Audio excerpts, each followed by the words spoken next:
Hello, my name is Michael and welcome back to the Level Up English podcast. Back for another episode once again, and I'm feeling a little bit lethargic today. That kind of means low energy, tired, my muscles are hurting a little bit, and my energy is there. In my brain, I have the energy, but in my body, it's just not there. And I think that's because I have been hitting the gym a bit this week. So that's a good expression we can start with. Hit the gym. Hit the gym. That just means you're going to the gym. So I've been hitting the gym. I'm trying to turn these small, skinny arms into something a little bit stronger, perhaps. And I guess this is also kind of related to the topic of today. Because the topic today is moving abroad. We'll be talking today all about moving abroad and relocating. That's a good word too. Relocating means moving to a new place, finding a new location to live in. I have been living in Bangkok, Thailand since the beginning of August. So it's been over 2 months now. And this is the longest I have ever spent in one place outside of my home country, outside of England, right? I didn't think it was too interesting to talk about this, but one of the members in our group class last week suggested that I talk about this topic and I talk about my experience here in Thailand, maybe some culture shock, some things that have surprised me, things I like, things I dislike. So I thought I could talk about that today, and hopefully you will enjoy it.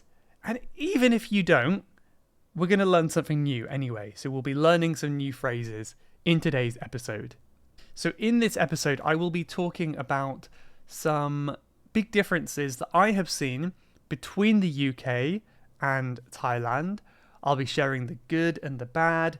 I'll be sharing things that I miss about the UK and things that I prefer here in Thailand, things that I think are better. And I'll also be talking more generally about moving abroad, moving to another country, and perhaps relocating more generally, even if it is inside your own country. And I will do my best, as always, to mention some useful vocabulary that is related to the topic that you can use for your everyday English. But yeah, the reason why I think the gym is connected to this topic is because that's one positive thing I'm trying to make the most of here in Thailand, because the building where I live has a gym. It's a small gym, but it still has a gym in the building. So I don't need a gym membership. So I've been making the most of that, and I thought, if nothing else, whatever goes wrong in my day, at least I can go to the gym and I feel good that I've done something good in the day, right? So hopefully I can come back from Thailand when I'm finished, being a little bit healthier, a little bit stronger perhaps, but we'll see. You can look at the video and you can see, is Michael getting stronger? Maybe he's putting on weight. Let's see his progress. At the moment, I am working on a lot of changes on Level Up English as well. So in addition to the gym, that's one other thing that is taking up my day that I'm finding really enjoyable, and hopefully people are enjoying it too. And one thing I'm doing is making a brand new course which combines everything together.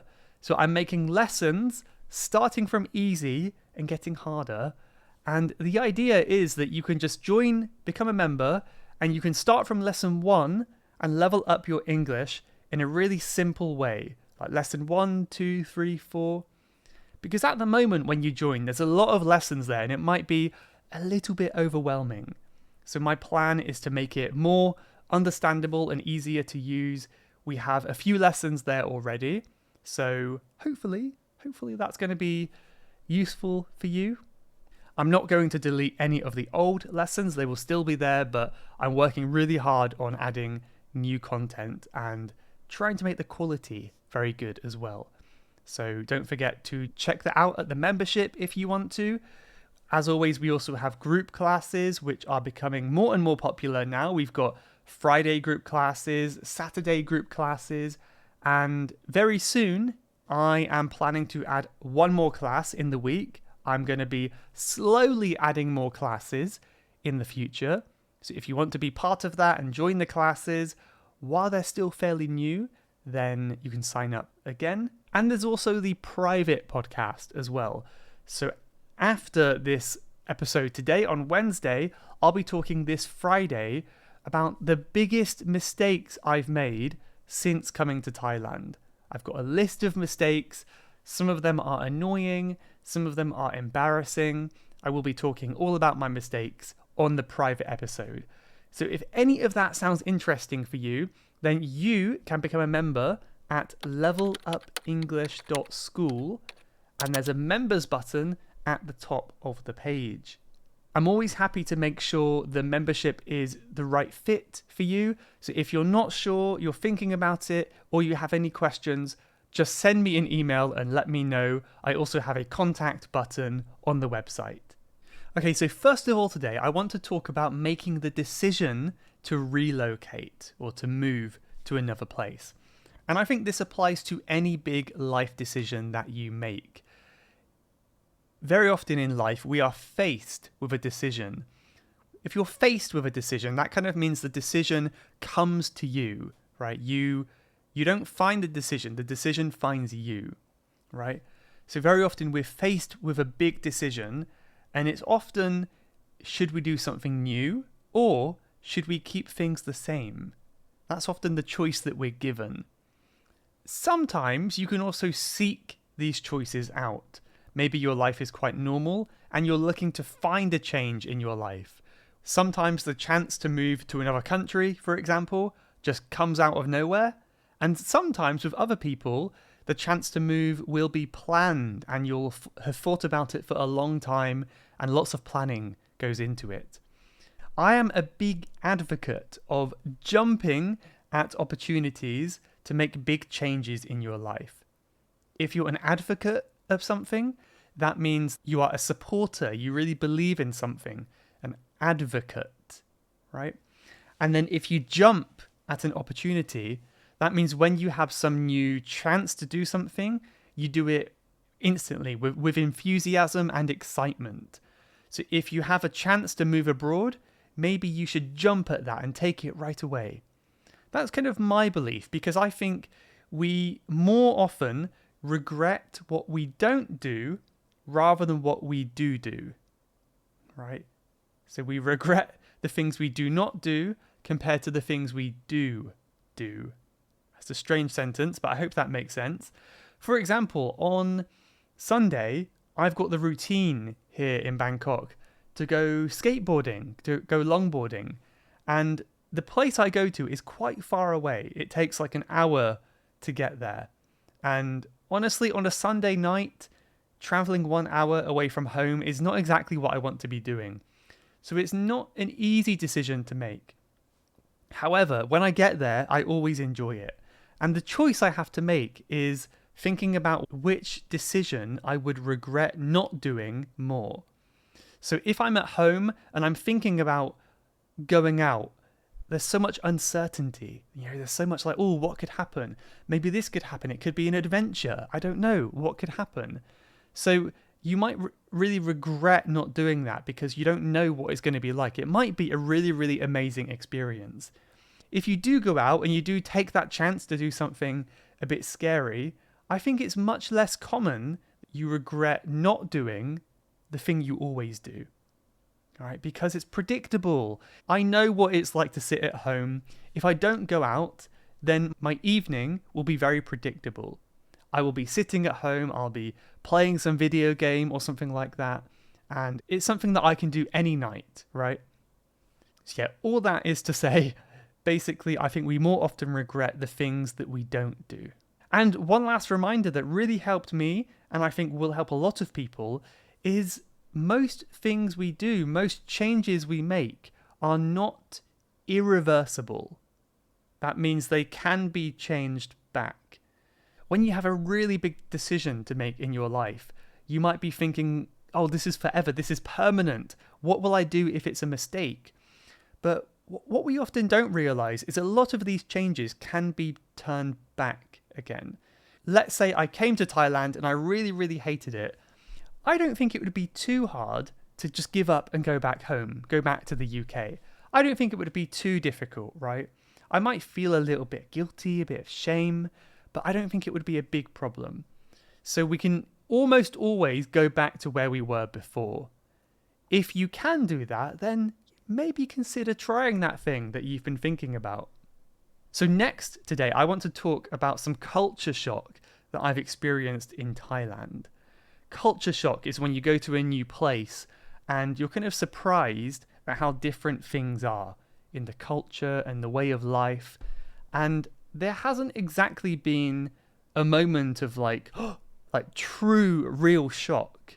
A lot of it has been somewhat expected. And maybe that's because I've been to Thailand before. So it's not a huge experience for me. It's not a huge new thing. But there has been a lot that I've been really surprised by and interested in as well. I mentioned some of these on my YouTube channel before, at English with Michael.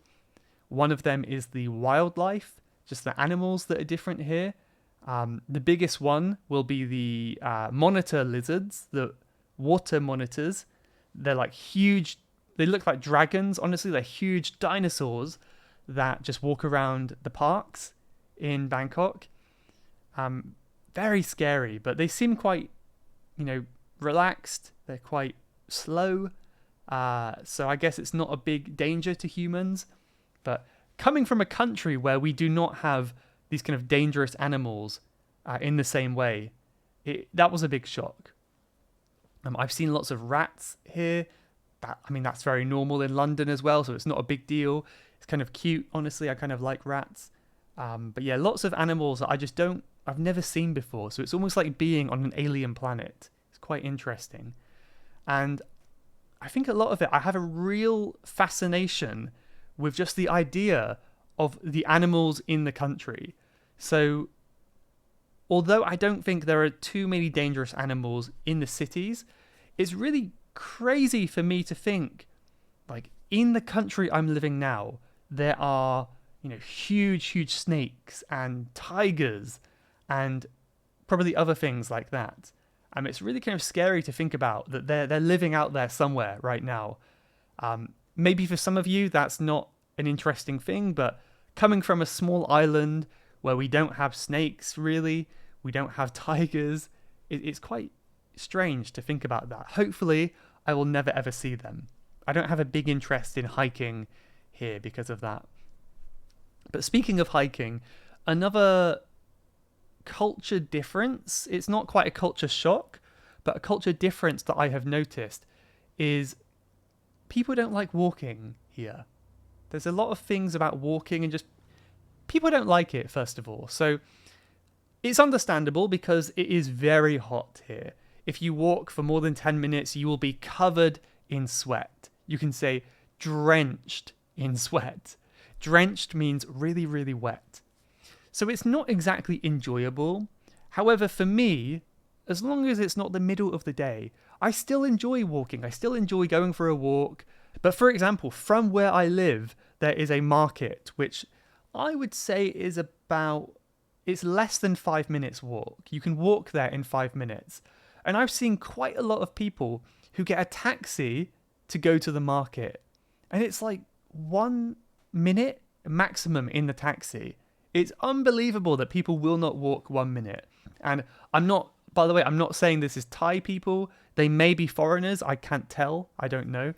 But it seems quite a common thing here that people like to avoid walking as much as they can. And I love walking, so for me that's quite a strange thing. But, of course the streets are busy. People do walk. That just seems to be something that I've noticed. I will get back to walking when I get to some of my negative points in a minute. Another interesting thing I've noticed that is very different from the UK is what I would call overemployment. You often hear this term underemployment as being a big problem. Underemployment is when there are not enough jobs for people to have. People really want to have a job, but they cannot find any because there are not enough jobs. So there's an underemployment problem. overemployment, I don't know if that is really a term. It's a term that I've just made up anyway. But I feel like there's jobs for everyone. I think it's quite a common thing throughout Asia.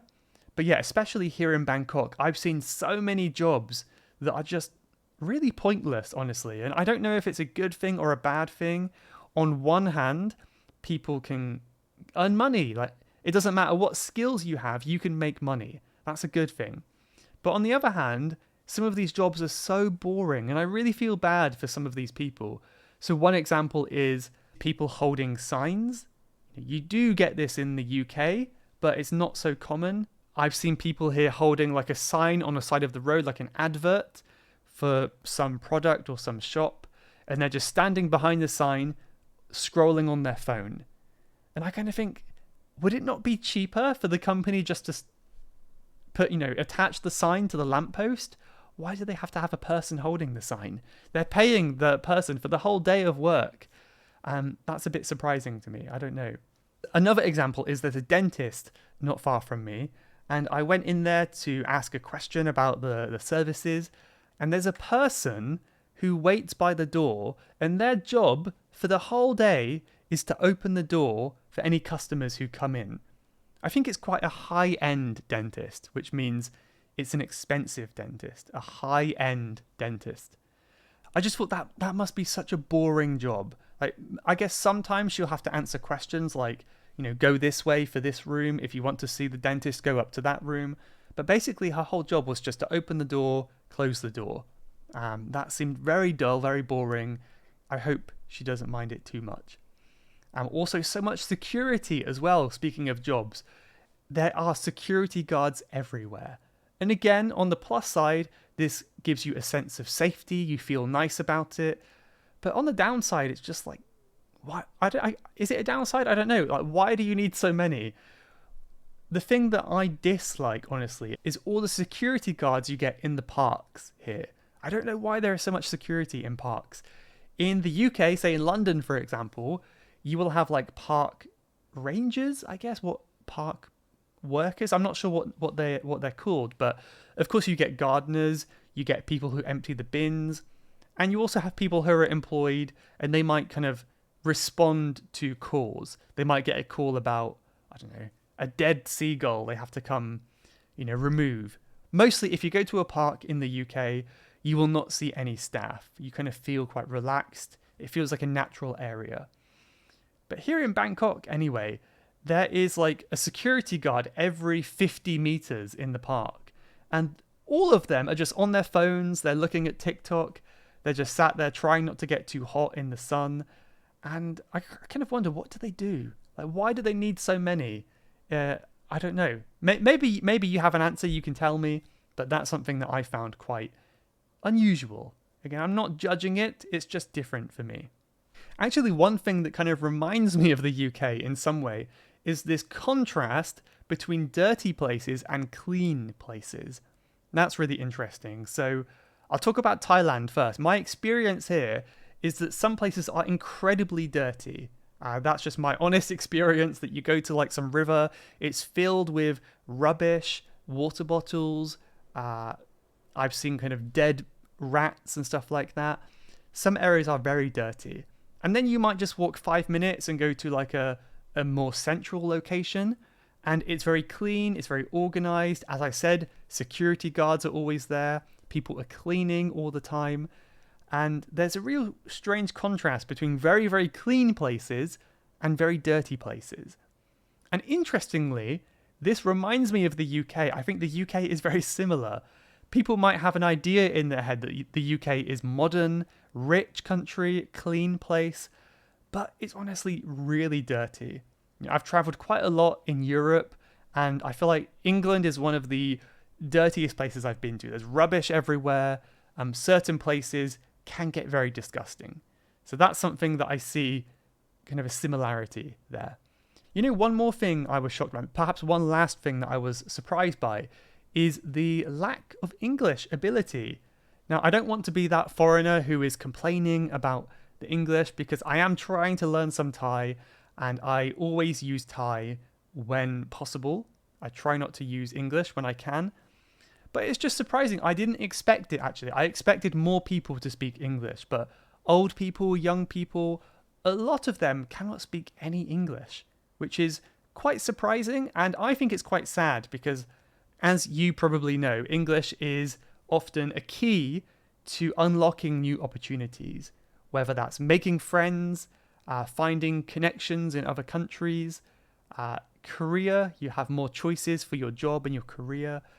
There's a lot of benefits. So it was a surprise, and I suppose it just means I have to work harder on my Thai language skills. Okay, so now I think I'm going to talk about some positive things, some happy things. So in terms of positive things, one of the biggest things that you will hear about Thailand that I have found true as well is the friendliness and the positive people. One example is on the road. The roads are quite chaotic here. There's a lot of, I would say a lack of rules. It seems like people just do whatever they want. Cars coming the wrong way down the street, motorbikes on the path. It's quite chaotic. There's a lot going on. And sometimes I will walk in front of a motorbike and they'll have to stop for me. And it's a little bit awkward and I kind of feel bad. Like, oh, sorry, I made you stop. I didn't mean to stop you. And they're always smiling. No problem, no problem. They're always smiling about these issues. I've never seen road rage here. And when I compare that to the UK, it's really strange. So road rage, that term, is used for really, really angry people on the road. In the UK, if I walk in front of someone's car, obviously they're going slowly, and they have to stop for me, usually they will get really mad and they'll probably beep their horn and they'll shout at me. They'll get really angry at me, right? Here, I don't think that would ever happen. I get the feeling that people just wouldn't do that. It's just normal, it's not a big deal, and people just move on. I don't know how friendly Thai people are to other Thai people. Maybe I have that foreigner privilege, right? Where people see that I'm a foreigner, so they're going to treat me differently. I don't know, could be possible. But from my experience, people have been very friendly here. I guess the downside of that, the negative side, is that when someone isn't friendly, it's much more noticeable. But anyway, another positive thing is the laid-back lifestyle. As I said, the city is chaotic, it's hectic, that just means very busy, lots of activity. However, the character of the people here is quite laid back. Laid back is a compound adjective, laid back, and it means relaxed. Easygoing is very similar, easygoing. So people here are not in a rush, they're quite relaxed, they will not pressure you, and again, they're friendly. So I quite like that, and I feel like I have adjusted to that slowly. Back in London, I had a very strict routine. I had to do things at specific times. Here, I've learnt to be more flexible because that's just kind of the way things work, as far as I can see. Another really cool thing about the city is the amazing architecture. Of course, there are some beautiful temples. Honestly, the most beautiful temples I've ever seen, like Buddhist temples and things like that. Really amazing. But also, I'm kind of a fan of just the modern architecture of the cities as well. I'm not from a city, so maybe it's more interesting for me. But seeing these huge skyscrapers reaching up into the sky, they all have this kind of unique, special design. It's really, really beautiful, some of them. And of course, Bangkok is quite famous for its sky bars and sky gardens. A lot of shopping centres will have an area on the roof where you can go and look at the view. And yeah, it's really beautiful, really amazing. So even just walking around the city, looking at the buildings, looking at the huge, huge shopping malls, that is a big plus for me. That is a big positive for me. And the final thing on the positive side is the convenience. And this is something that I think the UK needs to improve on. And that is that so many things are easier, like getting a delivery, getting a food delivery, getting a taxi, these taxi apps on your phone. Things like that are much more convenient here. It's not always reliable. I've had quite a few people cancel my trip, which I think would not happen in the UK. But generally, things are quite convenient and mostly reliable. I think the UK can be a bit old-fashioned in some ways, and we're kind of lagging behind other countries, right? To lag behind is to fall behind in a race very slowly. So we're lagging behind. We need to catch up to other countries in many areas. Okay, I don't want this episode to be too long now, so let me quickly go to the negative stuff. Negative. I don't want to spend too long on negative either. I want to be a positive person today. Going back to walking, one is the slow walking. I have no problem walking slowly. Sometimes it's quite relaxing to walk slowly. But here, it's on a whole nother level. People walk so slow. And I guess it's not a problem, but they often take up the entire path, right? They take up the whole path, and you cannot get around them. You have to say, excuse me, or something like that. And that's really annoying. When I walk at my slow pace, it's still much faster than people here.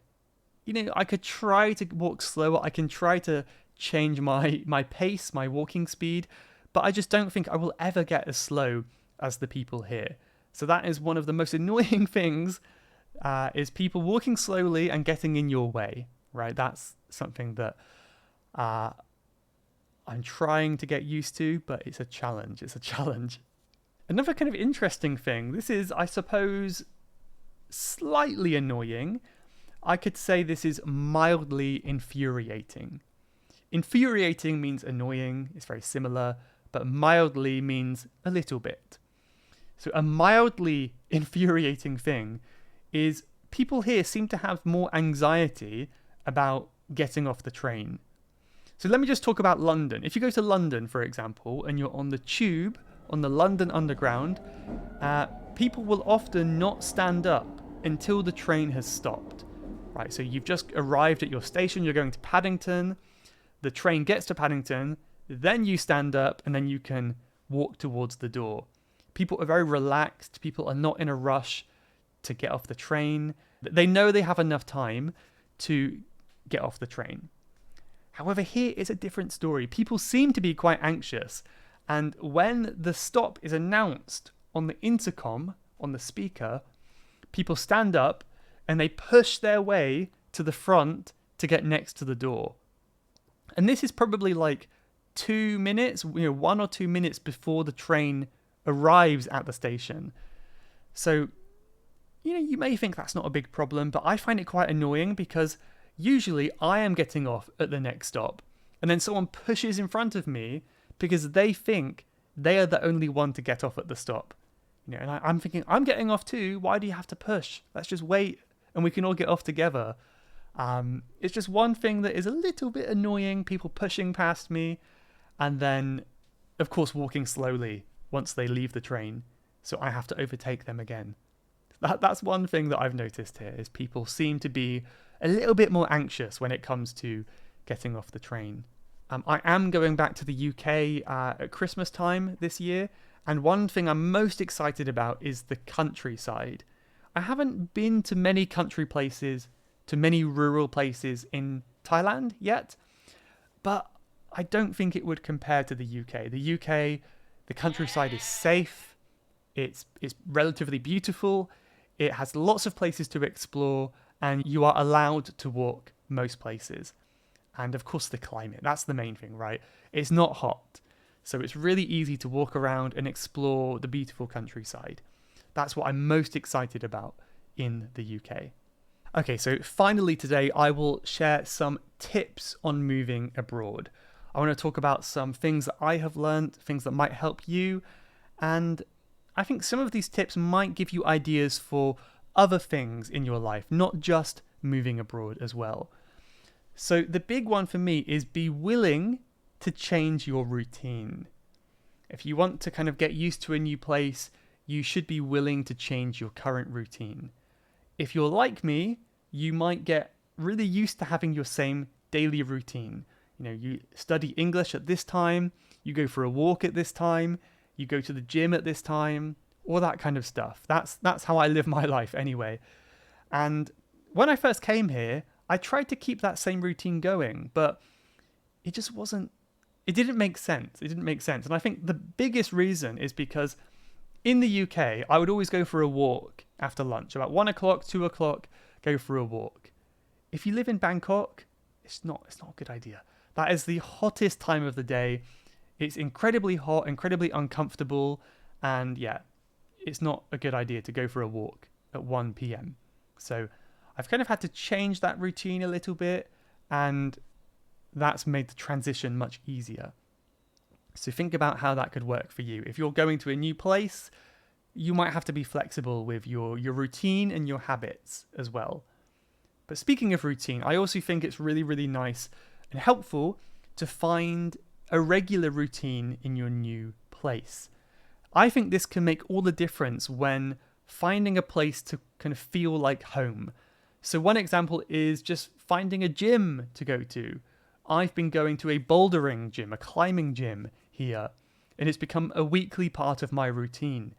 And that's made a huge difference. Just having that regular thing that I'm doing on a weekly basis is really, really helpful. It gives some structure to my week. Kind of tied in with that is meeting friends as well, like making friends, meeting people. So try to be open to meet new people.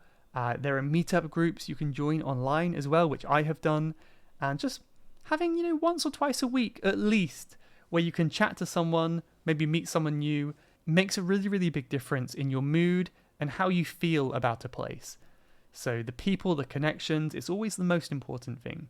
One thing I've been finding helpful as well is making a list of things that I want to do.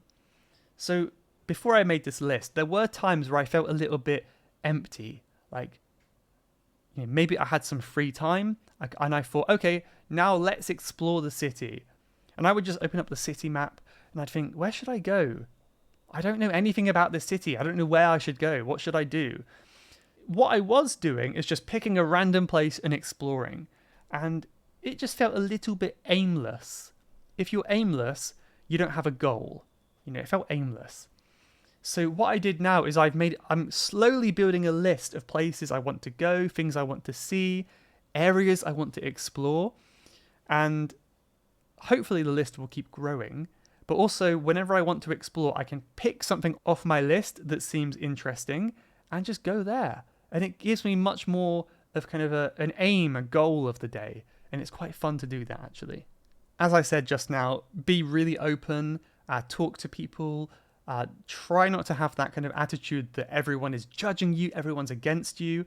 Maybe it can feel quite isolating in a new place, but I think just being open and receptive just means open to receive something. If you're receptive to people's, conversations and smiles, smile at people, things like that go a really long way. I have found it really difficult here, actually, to practice my language skills. I hear so much Japanese. There are a lot of Japanese people living in Bangkok. And that always gets me excited. Like, yes, I can practice my Japanese. I can chat with someone. But honestly, I never find a good opportunity to say something. Like, if people are in a conversation, of course I don't want to interrupt them. I'm not going to bother them. There have been a few times where I've been open to make some comments. Like, there were some Japanese people next to me, and I kind of said in Japanese, "Oh wow, heavy rain, isn't it? Look at this rain. Look at the weather we're having." Trying to make some conversation. And they just kind of went like, "Oh, okay," as if I was some crazy person talking to them.